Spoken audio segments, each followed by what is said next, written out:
Bienvenue à tous pour ce service en ligne de l'Église Nouvel Impact. C'est toujours un moment de joie de se retrouver, même en ligne.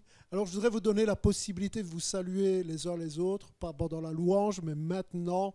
C'est tellement important que l'Église reste soudée durant cette saison. Je vous encourage à établir comme une priorité, un rendez-vous, que de vous réunir le dimanche matin avec le reste de l'Église pour suivre les services en ligne. Prier, écouter le message de la parole de Dieu et louer Dieu ensemble. Vous savez, nous avons commencé cette série Signes il y a plusieurs semaines, 7 semaines exactement. Et donc, nous nous sommes engagés à approfondir un par un les 7 signes qu'on trouve dans l'évangile de Jean de manière chronologique. C'est déjà le 6e signe ce matin. Alors, je sais qu'avec ce qui se passe partout dans le monde, beaucoup de pasteurs et d'églises ont comme adapté les messages qu'ils apportent le dimanche matin en fonction de l'actualité. Il n'y a rien de mal à ça, je l'ai déjà fait moi-même. Mais je trouve encore plus incroyable de simplement continuer notre série d'études sur l'évangile de Jean et de juste constater que les messages collent tellement avec l'actualité. Comme si tout avait déjà été prévu pour que la parole vienne rencontrer nos besoins, nos questions, nos défis. Je crois vraiment que le Saint-Esprit est à la manœuvre. Raison pour laquelle nous voulons être attentifs encore ce matin. Alors, on est au 6e signe. Il y en a qui, je le sais, attendent impatiemment chaque dimanche pour entendre la suite de la série. Et je vous dis, je suis moi-même béni chaque semaine en étudiant, en approfondissant. Alors, c'est l'avant-dernier signe de l'évangile de Jean qu'on trouve dans Jean 9, la guérison d'un homme aveugle de naissance. Le 6e signe est la guérison de Jésus d'un homme aveugle de naissance. Maintenant, pour bien comprendre ce signe, qui n'est pas des plus simples à expliquer, je pense qu'il faut lire l'entièreté du chapitre pour se mettre dans le contexte. Alors, on va faire quelque chose de différent ce matin. Je vais vous passer une vidéo où tout le chapitre 9 de l'évangile de Jean est lu, en version Parole de vie 2017, et en même temps qu'il est lu, il est joué par des acteurs. Ça va vraiment nous mettre dans le contexte. La voix off, si vous voulez, que vous allez entendre, lit l'entièreté du chapitre 9 de l'évangile de Jean, un peu comme si on pouvait écouter l'apôtre Jean lui-même nous raconter cette histoire dont il a été témoin. Alors, installez-vous confortablement, on écoute Jean chapitre 9, ça dure 7 minutes, la guérison d'un homme aveugle de naissance.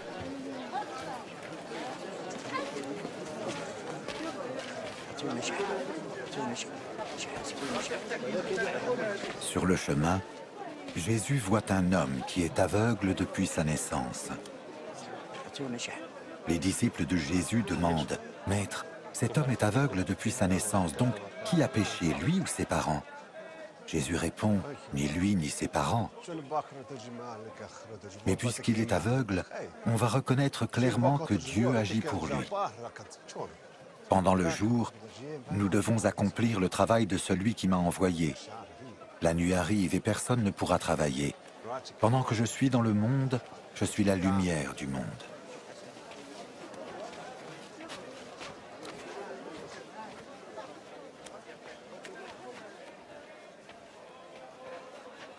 Après que Jésus a dit cela, il crache par terre.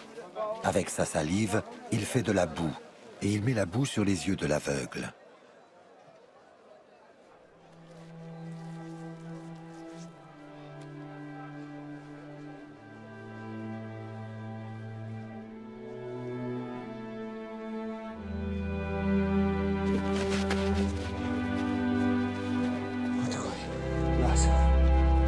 Ensuite, il lui dit « Va te laver dans l'eau à Siloé ». Le nom Siloé veut dire « envoyé ». L'aveugle y va et il se lave.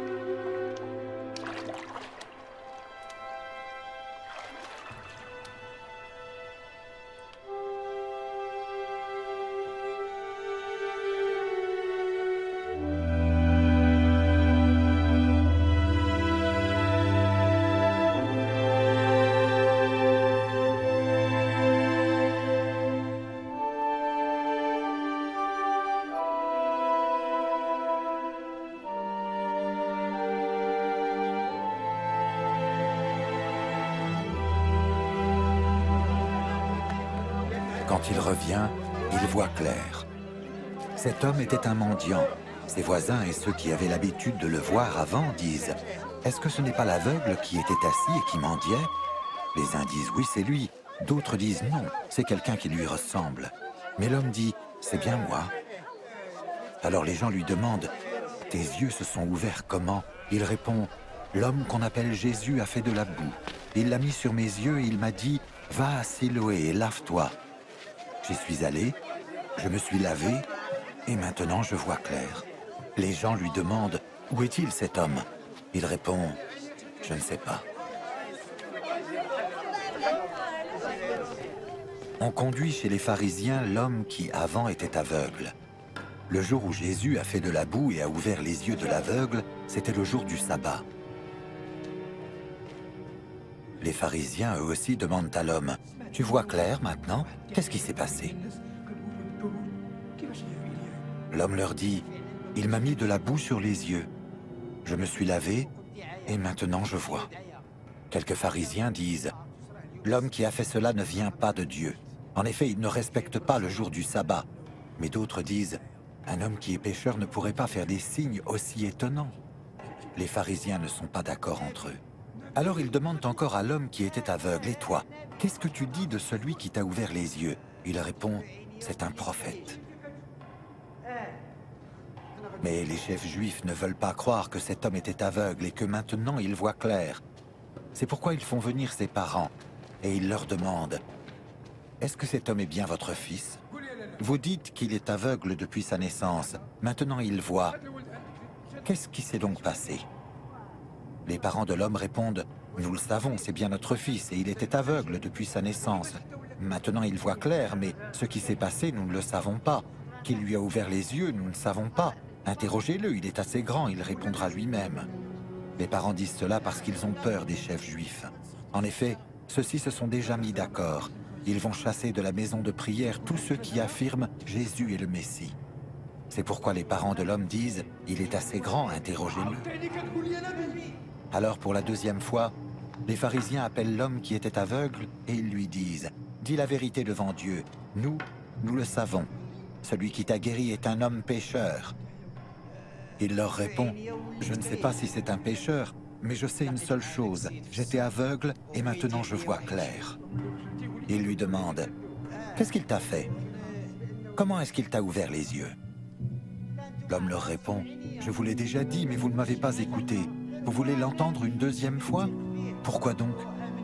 Vous avez peut-être envie de devenir les disciples de Jésus, vous aussi? » Alors ils se mettent à l'insulter. Ils lui disent « C'est toi qui es le disciple de cet homme. Nous sommes les disciples de Moïse. Nous savons que Dieu a parlé à Moïse. Mais cet homme-là, nous ne savons pas d'où il vient. » L'aveugle guéri leur répond « Voilà une chose étonnante. Il m'a ouvert les yeux et pourtant vous ne savez pas d'où il vient. Nous le savons, Dieu n'écoute pas les pécheurs, mais il écoute celui qui est fidèle envers lui et qui fait sa volonté. On n'a jamais entendu dire quelqu'un a ouvert les yeux d'un homme qui est né aveugle. L'homme qui fait cela vient de Dieu, sinon il ne pourrait rien faire. » Ils lui répondent « Depuis ta naissance, tu es tout entier dans le péché, et tu veux nous apprendre quelque chose ?»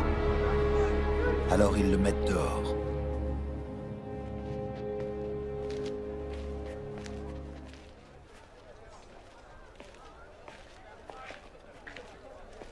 Jésus apprend que les pharisiens ont mis dehors l'aveugle guéri. Jésus va donc le trouver et lui dit « Est-ce que toi, tu crois au Fils de l'homme » L'homme lui répond « Seigneur, qui est-ce? Je veux croire en lui. » Jésus lui dit « Eh bien, tu le vois. Celui qui te parle maintenant, c'est lui. » L'homme dit « Seigneur, je crois. » Et il se met à genoux devant Jésus. Ensuite, Jésus dit « Je suis venu dans ce monde pour que les aveugles voient clair et pour que ceux qui voient clair deviennent aveugles. Voilà le jugement. » Quelques pharisiens sont là, ils entendent les paroles de Jésus et ils lui demandent « Est-ce que nous sommes aveugles, nous aussi ?» Jésus leur répond « Si vous étiez aveugles, vous ne seriez pas pécheurs. Mais en fait, vous dites « Nous voyons clair. » C'est pourquoi vous restez des pécheurs. Amen. Alors on se souvient que Jean raconte cette histoire dans un but bien précis. C'est pas juste pour dire que Jésus a ouvert les yeux d'un aveugle. Ça, c'est le signe, on le voit bien. il y a beaucoup d'informations qui sont données par Jean dans cette histoire. La boue, l'eau de Siloé, la dispute avec les pharisiens, les paroles de Jésus, l'évolution de la foi de cet homme. Et le but de Jean reste toujours le même que pour les autres signes. On se souvient, Jean chapitre 20, qui nous dit « Mais ces choses sont écrites afin que vous croyiez que Jésus est le Christ, le Fils de Dieu, et qu'en croyant, vous ayez la vie en son nom. » Donc je pense qu'il y a deux questions à se poser ce matin.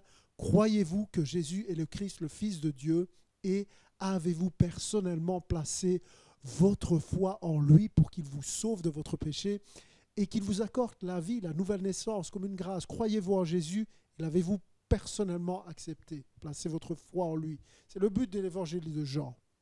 Alors maintenant qu'on est bien dans le contexte, on va parcourir ce récit pas à pas et l'histoire commence avec une question un peu bizarre que les disciples posent à Jésus. Ça nous dit, les disciples lui firent cette question: « Maître, qui a péché, cet homme ou ses parents, pour qu'il soit né aveugle ?» Alors je ne sais pas vous, mais pour le coup, je trouve que la question des disciples est un peu bizarre parce que ils disent à Jésus, cet homme est né aveugle, et en même temps, ils lui posent la question de qu'est-ce qu'il a bien pu faire pour mériter ça.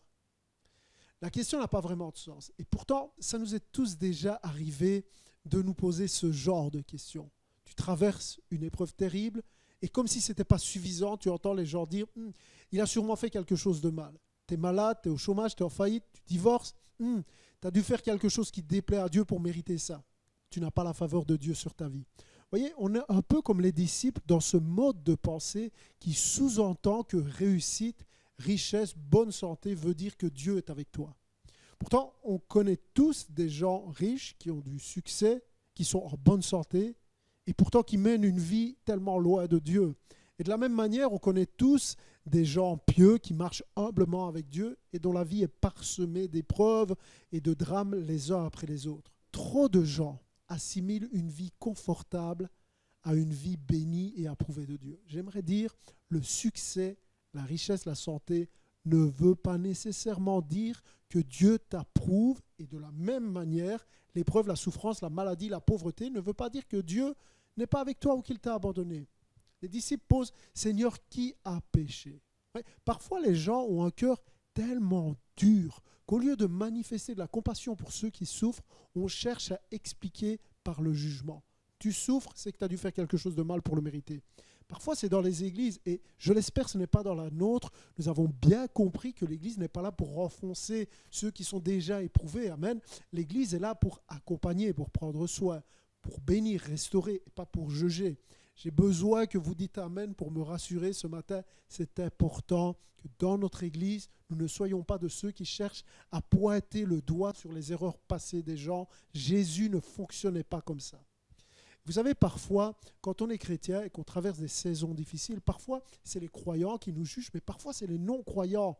Du genre, il est chrétien, pourtant Dieu ne le guérit pas. Ou il prie, mais il n'a toujours pas de travail. Il croit en Dieu, mais il a plein de problèmes. Ou elle est chrétienne, mais elle échoue quand même. Il est où ton Dieu? Pourquoi il ne fait rien pour toi? La réponse de Jésus qui dit « Cette maladie n'a rien à voir avec le péché qu'il aurait pu commettre ou que ses parents auraient pu commettre » nous aide à comprendre qu'on ne vit pas dans un monde où chacun a ce qu'il mérite. Nous vivons dans ce que la Bible appelle un monde déchu à cause du péché. Et dans ce monde déchu, parfois, il arrive de mauvaises choses à de bonnes personnes et il arrive de bonnes choses à de mauvaises personnes. Raison pour laquelle la question des disciples n'est finalement pas si bête que ça. Est-ce que cet homme est malade à cause de son péché? Jésus dit non. Mais est-ce que cet homme est malade à cause du péché en général? La réponse est oui. Un peu d'enseignement ce matin, mais si vous voulez, toute maladie est une conséquence du péché. Tu as un rhume, c'est à cause du péché. Tes cheveux deviennent blancs, c'est à cause du péché. Tu as le Covid, c'est à cause du péché. Non pas une conséquence d'un péché spécifique d'une personne, mais une conséquence du péché commis par Adam et Ève qu'on voit dans la Genèse. Donc Genèse chapitre 3 et Romains chapitre 8 nous montrent que s'il n'y avait jamais eu de péché, il n'y aurait jamais eu de souffrance. Toute souffrance sur cette terre est due au péché.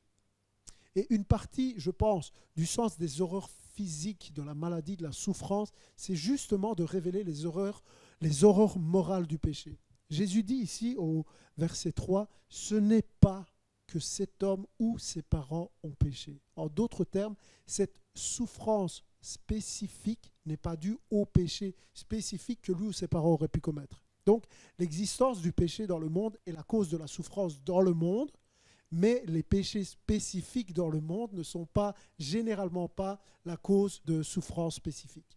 Jésus dit, vous voulez une réponse à la souffrance, mais vous cherchez au mauvais endroit. J'aime la réponse que Jésus donne. Je trouve que ça reflète la mentalité de Jésus. Ça nous dit que Jésus va répondre ceci. Cela n'a pas de rapport avec son péché, ni avec celui de ses parents. C'est pour qu'en lui, tous puissent voir ce que Dieu est capable de faire. C'est pour qu'en lui, tous puissent voir ce que Dieu est capable de faire, pour révéler la gloire de Dieu. Remarquez la différence de perspective entre la façon de penser et de parler de disciples et la façon de penser de Jésus. Les disciples cherchent les causes de la souffrance dans le passé. Qu'est-ce qu'il a bien pu faire? Qu'est-ce que ses parents ont pu faire?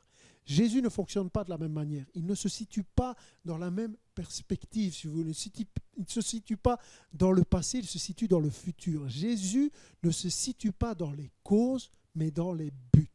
Il ne répond pas sur la cause de la souffrance, mais sur l'objectif de la souffrance. Il ne dit pas c'est à cause de, il ne dit pas c'est en raison de, il dit c'est pour que, afin que.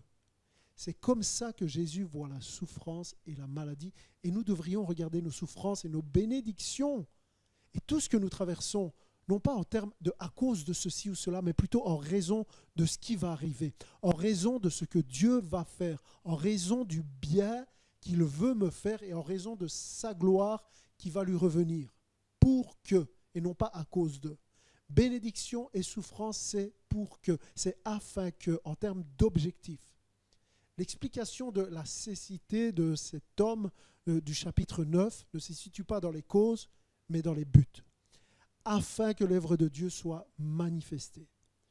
Peu importe l'épreuve dans laquelle vous vous trouvez ou la douleur dans laquelle vous êtes, les causes ne sont pas décisives pour expliquer ce que vous traversez. Ce qui est décisif, c'est le plan de Dieu. Alors, bien sûr qu'il y a toujours des causes. Certaines souffrances sont des conséquences de nos choix, d'autres non. Mais ces causes ne sont pas décisives pour déterminer la signification de vos problèmes, de vos douleurs. Ce qui est absolument décisif, c'est les buts de Dieu, afin que la gloire de Dieu soit manifestée. Si nous croyons cela, non seulement les plans de Dieu vont nous réconforter au sein de nos problèmes, de notre obscurité, mais ils nous rendront capables d'aider les autres dans leur période de tempête et de souffrance. Jésus dit, l'aveuglement de cet homme est afin que les œuvres de Dieu puissent être manifestées en lui. Autrement dit, la souffrance de cet homme n'a de sens que par rapport à Dieu. Jésus dit ici que le but de l'aveuglement est de montrer l'œuvre de Dieu.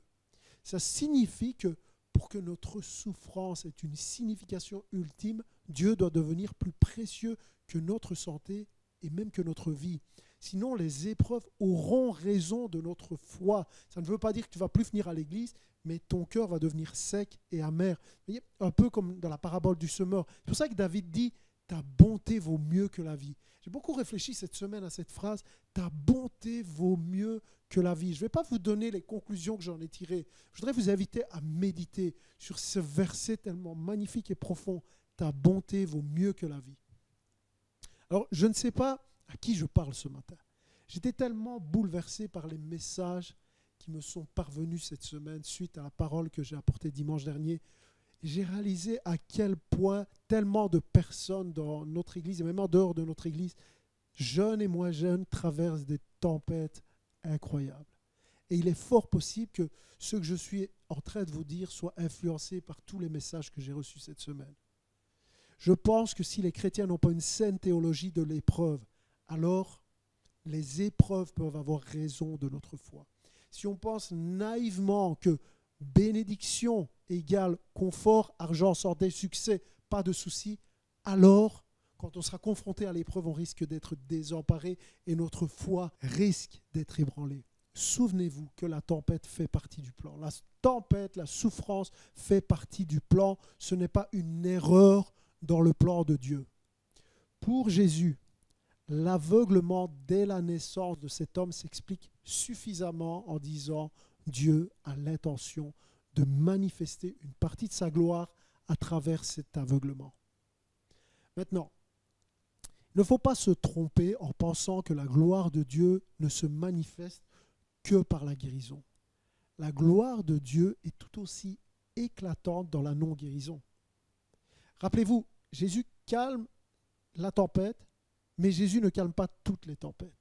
Pourtant, sa gloire est manifestée dans un cas comme dans l'autre. De la même manière, dans ce cas, il s'agit de la guérison, la gloire du pouvoir de Dieu de guérir.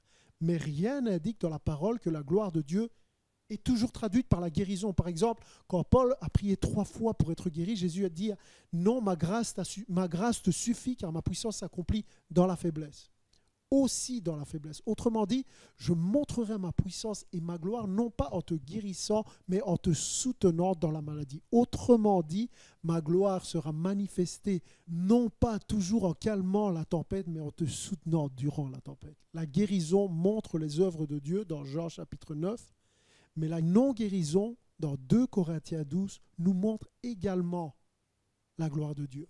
Nous croyons que Dieu peut guérir, que tout est possible à notre Dieu. Mais nous savons que sa gloire se manifeste d'une manière ou d'une autre et nous savons que tout concourt au bien de ceux qui aiment Dieu, de ceux qui lui font confiance. On voit au verset 6 qu'après avoir dit cela, Jésus va cracher par terre et va faire de la boue avec sa salive. Puis il va appliquer cette boue sur les yeux de l'aveugle. Jésus va faire de la boue avec sa salive, de la poussière, et il va appliquer cela sur les yeux de l'aveugle. Pourquoi est-ce que Jésus a fait ça? Alors il y a beaucoup d'explications qui sont parfois un peu tirées par les cheveux. Je voudrais m'en tenir à ce que Jean nous donne de manière très explicite. Il y a selon moi 2 raisons principales. La première, rappelez-vous que c'est un jour de sabbat. Jésus fait de la boue parce que c'est contre la loi de faire de la boue le jour du sabbat. Jésus est en train de susciter une controverse, si vous voulez. Les pharisiens avaient développé beaucoup d'applications par rapport à l'interdiction du travail le jour du sabbat. Et l'une d'elles était le pétrissage de la pâte. Et le mot boue ou argile est ici le même que pour le mot pâte. Jésus avait enfreint la loi interdisant le pétrissage de la pâte, de l'argile ou de la boue. Il le sait et il le fait quand même. Pourquoi? Jésus est simplement en train de démontrer qu'il est le maître du sabbat. Matthieu chapitre 12 nous dit « Car le Fils de l'homme est maître du sabbat ». C'est Jésus qui définit le sabbat et non pas la religion. Le sabbat est un jour de repos, de restauration, de guérison. La signification du sabbat est de montrer que nous sommes impuissants et que Dieu crée, Dieu soutient, Dieu guérit. Nous ne le faisons pas, Dieu le fait. Donc, quel meilleur jour Jésus pouvait-il choisir pour guérir un homme aveugle que le jour du sabbat où il va incarner la signification du sabbat pour lui permettre à lui et à ses parents de se reposer de toute leur lutte. C'est à ça que sert le sabbat, une bénédiction de Dieu pour les humains brisés et malades. C'est la première raison de la boue, le vrai sabbat. Jésus est Dieu et il définit le sabbat, pas la religion mais Jésus. Maintenant, on le voit, le fait que Jésus fasse de la boue le jour du sabbat va choquer les pharisiens. Cette même boue va ultimement mener certains à blasphémer et d'autres à adorer. On voit au verset 24, ça nous dit « Les pharisiens appelèrent une seconde fois l'homme qui avait été aveugle et ils lui dirent « Donne gloire à Dieu, nous savons que cet homme, et il parle de Jésus, que cet homme est un pécheur. » En d'autres termes, ils disent « Dieu obtient la gloire lorsque vous appelez Jésus un pécheur. » Et c'est un blasphème. C'est une vérité qui sort très fort. L'œuvre de Jésus conduit certains à blasphémer. Mais dans le même temps, l'œuvre et la personne de Jésus conduisent d'autres à l'adorer. Dans les 2 cas, Jésus ne laisse personne indifférent. Au verset 38, ce texte se conclut en disant « Alors il dit, je crois Seigneur, et il l'adora. » Il se prosterna. C'est le point culminant de l'histoire. La dernière chose que l'homme fait dans ce texte, avant de disparaître complètement parce qu'on n'entend plus parler de lui, c'est d'adorer Jésus. Dieu cherche des adorateurs. Donc l'œuvre de Jésus conduit au blasphème ou à l'adoration. C'est pour ça que ce chapitre se termine exactement comme il a commencé, avec des gens aveugles, mais d'un autre genre, qui est bien pire à mon avis. La deuxième raison pour laquelle Jésus fait de la boue est de montrer une fois de plus que Dieu utilise des moyens pour accomplir ses œuvres dans ce monde. Jésus aurait simplement pu parler, les yeux de cet homme se seraient ouverts, comme il l'a fait pour guérir le fils de l'officier dans le deuxième signe qu'on a vu ensemble. Mais on voit que le plus souvent, Jésus aime utiliser des moyens physiques. Il utilise du pain pour nourrir une foule, alors qu'il aurait pu parler et l'estomac de cette foule aurait été satisfait. Il utilise de l'eau pour faire du vin. Il aurait juste pu parler et ses vases se seraient remplis de vin. Il utilise la barque pour amener les disciples à bon port au travers de la tempête. Ici, il utilise la boue pour guérir un aveugle. On voit ça aussi beaucoup dans l'Ancien Testament. La plupart des merveilles de Dieu ont été provoquées par l'utilisation de moyens humains, même si Dieu peut s'en passer. On voit ce principe très clairement expliqué par une simple phrase dans Proverbes chapitre 21 qui nous dit « Le cheval est préparé pour le jour de la bataille, mais la victoire appartient au Seigneur. » Comprendre que Dieu est décisif dans la victoire, mais qu'il utilise des moyens. Il n'a pas besoin du cheval, puisque la victoire appartient au Seigneur, mais il utilise le cheval. Quand on réfléchit à ça dans une vue d'ensemble de la vie, cela signifie que Dieu ne méprise pas le monde physique qu'il a créé. Nous le faisons parfois, en se faisant presque plus spirituel que Dieu. Oh, Dieu doit me guérir seulement par la prière. Dieu doit intervenir sans que je me soigne. Dieu doit agir directement. Bien sûr que Dieu peut le faire, mais généralement, Jésus utilise des moyens physiques. Ici, il utilise un remède, salive, poussière et eau. Et ce n'est pas parce que Jésus utilise un moyen physique que c'est moins un miracle qu'un autre. Maintenant, regardez ça sous un angle spirituel. Jésus utilise de la poussière pour guérir un homme aveugle. Est-ce qu'il n'y a pas un message pour chacun de nous qui sommes poussière et qui sommes appelés à devenir un instrument que Jésus utilise afin d'ouvrir les yeux de ceux qui sont aveugles par rapport à l'amour et à la grâce de Dieu autour de nous? Jésus dit, je vais utiliser de la poussière, des hommes et des femmes qui ne sont que poussière. Et avec eux, je vais opérer des guérisons spirituelles. Il pourrait se passer de nous, comme il aurait pu se passer de la poussière, mais il plaît à Dieu de nous utiliser pour ouvrir les yeux des aveugles. Il y a des aveugles partout autour de nous. La question est, suis-je cette poussière que Jésus peut appliquer sur les yeux de l'aveugle? La poussière, c'est toi et moi. Et puis, il y a la salive qui vient de la bouche de Jésus, qui représente sa parole. Jésus a pétri cette poussière avec la salive et ça devient une seule et même matière. Tu ne peux plus distinguer la poussière et la salive, tu ne peux plus les séparer. Devrions nous laisser pétrir avec la parole de Dieu, la dévorer jour après jour, des hommes et des femmes de la parole. La poussière ne fait rien seule, la salive ne fait rien seule, mais ensemble sont appliqués sur les yeux de l'aveugle. Vous savez, on peut faire beaucoup de choses pour un aveugle. On peut le nourrir, on peut l'accueillir, on peut rendre des services, on peut l'aider. Et c'est très bien. Mais ce qu'un aveugle a le plus besoin, ce n'est pas de votre aide, c'est de ses yeux. Et je crois qu'on peut faire beaucoup de choses pour notre société qui est loin de Dieu.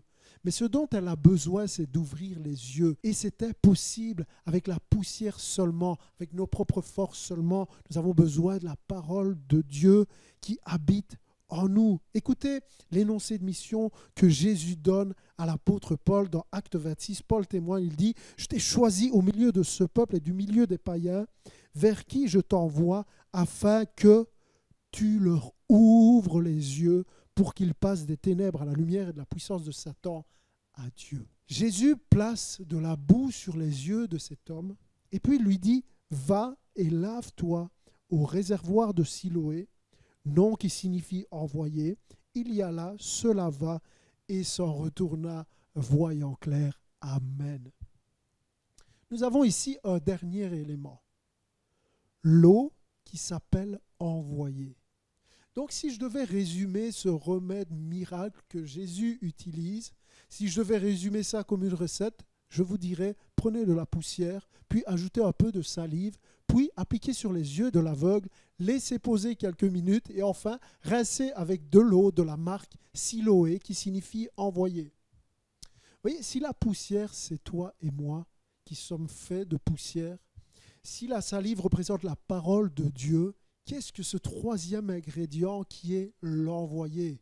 Jean nous le dit quelques chapitres plus loin, mais le consolateur, l'Esprit Saint que le Père enverra, l'envoyé, qui sera envoyé en mon nom. Vous voyez, l'eau symbolise le Saint-Esprit. Nous avons les trois éléments qui sont réunis dans ce signe et qui nous enseignent tout ce que nous avons besoin de savoir afin d'ouvrir les yeux des aveugles. Toi, rempli de sa parole et oint de son esprit. C'est le remède que Jésus a choisi et qu'il a utilisé, qu'il utilise toujours afin d'éclairer ce monde.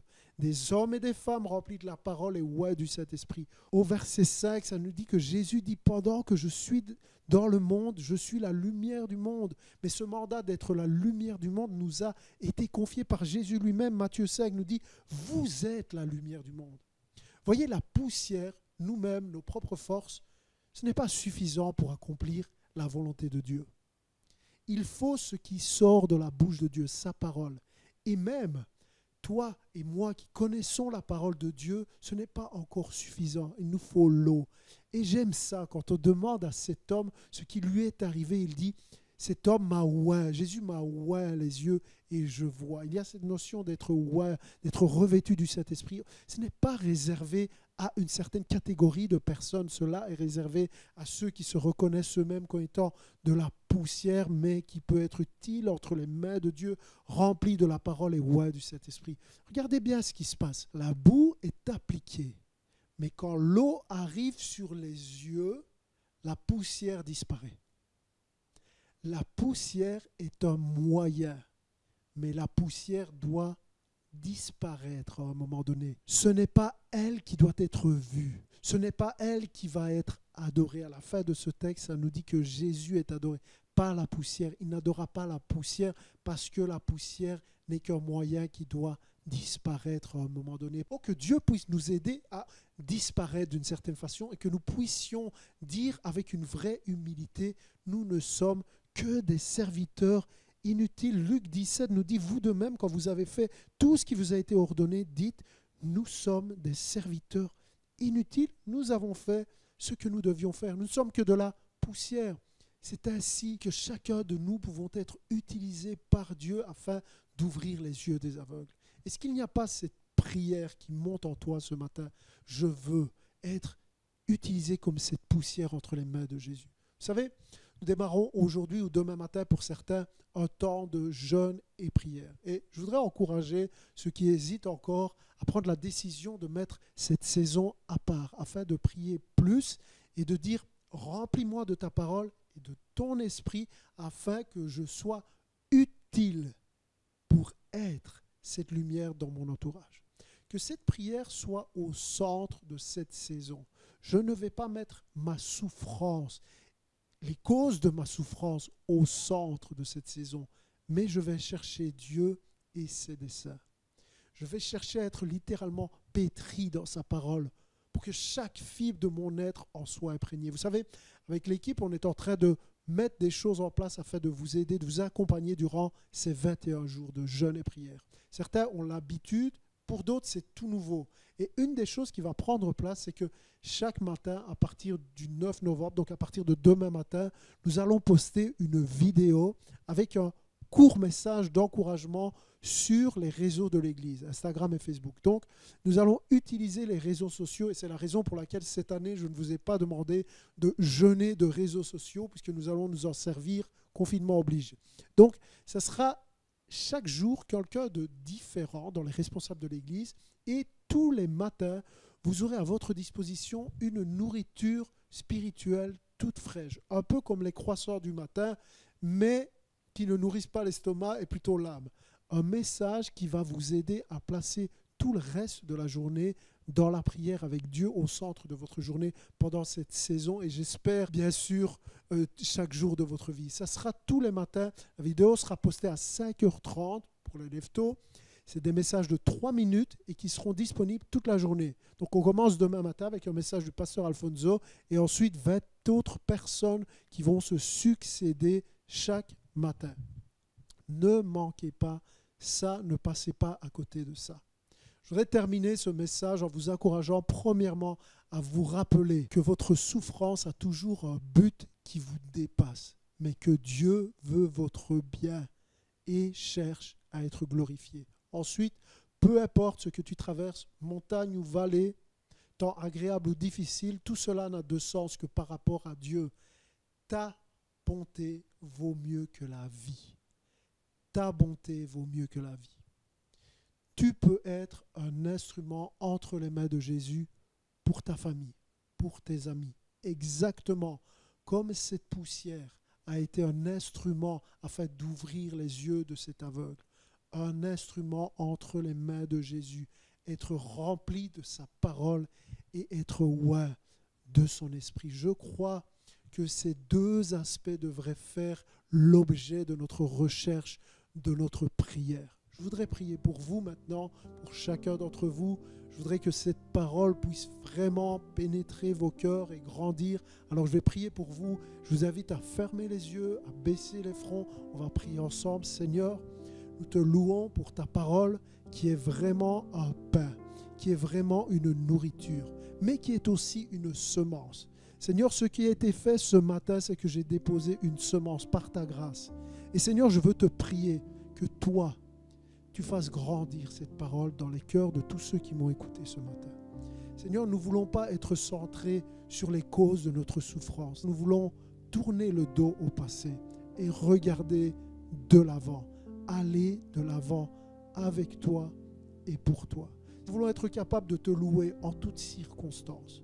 Seigneur, nous savons que toute chose concourt à notre bien. Voilà pourquoi nous te faisons confiance, que ce soit dans des temps agréables ou dans des temps difficiles. Merci Seigneur, parce que ta parole nous montre que tu veux utiliser des moyens afin d'accomplir ton œuvre. Tu pourrais te passer de nous, mais quelle grâce tu choisis de nous utiliser, quelle bénédiction et quel honneur pour nous, tu choisis de te servir de nous. Je veux te rendre toute la gloire pour cela. Père, je prie pour cette saison de jeûne et prière, particulièrement pour ceux qui passent par l'épreuve, par la tempête, par la maladie. Seigneur, je te prie maintenant, pour tous ceux qui m'écoutent, Seigneur, va les rejoindre. Je crois à l'efficacité de la prière.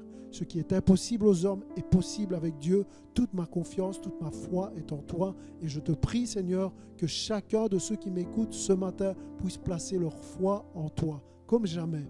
Seigneur, je te rends toute la gloire dans le nom merveilleux de Jésus, notre Sauveur. Amen et Amen. Je voudrais vous inviter à répondre maintenant à ce message par la louange et par l'adoration. Que Dieu vous bénisse.